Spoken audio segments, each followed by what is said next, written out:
بسم اللہ الرحمن الرحیم۔ السلام علیکم ورحمۃ اللہ وبرکاتہ۔ حدیث اپ ڈے کے ساتھ حاضر ہے آپ کا دوست اقبال اختر۔ دوستوں، آج ہم بات کریں گے چھوٹی چھوٹی نیکیوں اور گناہوں کے سلسلے میں، جس کو ہم بہت معمولی اور حقیر سمجھ کر اگنور کر دیتے ہیں، حالانکہ وہی چھوٹی چھوٹی نیکیاں یا چھوٹے چھوٹے گناہ جنت یا جہنم تک لے جا سکتے ہیں۔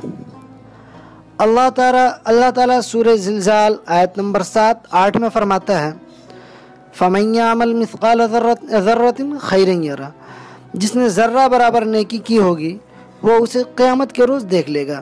وَمَن يَعْمَلْ مِثْقَالَ ذَرَّةٍ شَرًّا يَرَهُ، اور جس نے ذرہ برابر برائی کی ہوگی وہ بھی اسے دیکھ لے گا۔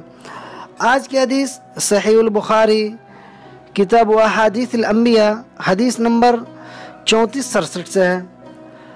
حضرت ابو ہریرہ رضی اللہ عنہ روایت کرتے ہیں کہ رسول اللہ صلی اللہ علیہ وسلم نے فرمایا،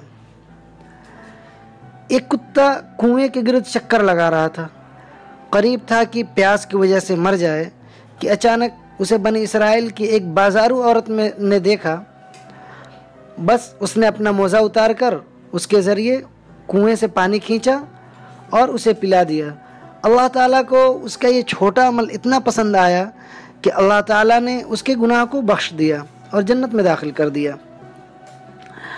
اور اسی جیسی روایت معجم الاوسط طبرانی میں ہے، حضرت ابو ہریرہ رضی اللہ عنہ سے روایت ہے کہ ایک عورت نے بلی پال رکھا تھا اور اس کو رسی سے باندھ رکھا تھا اور اسے کچھ کھانے پینے کے نہیں دیتی تھی، یہاں تک کہ وہ بھوک اور پیاس سے زمین کو چاٹ چاٹ کے بلی مر گئی، جس کی وجہ سے اللہ تعالیٰ نے اس عورت کو جہنم میں داخل کر دیا۔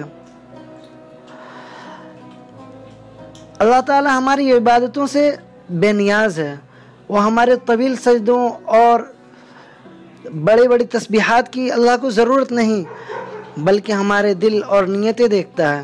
ہو سکتا ہے حسن نیت کی وجہ سے ایک معمولی عمل بھی ہماری بخشش کرا دے، اور نیت کی خرابی کے وجہ سے بڑے بڑے اعمال بیکار چلے جائیں۔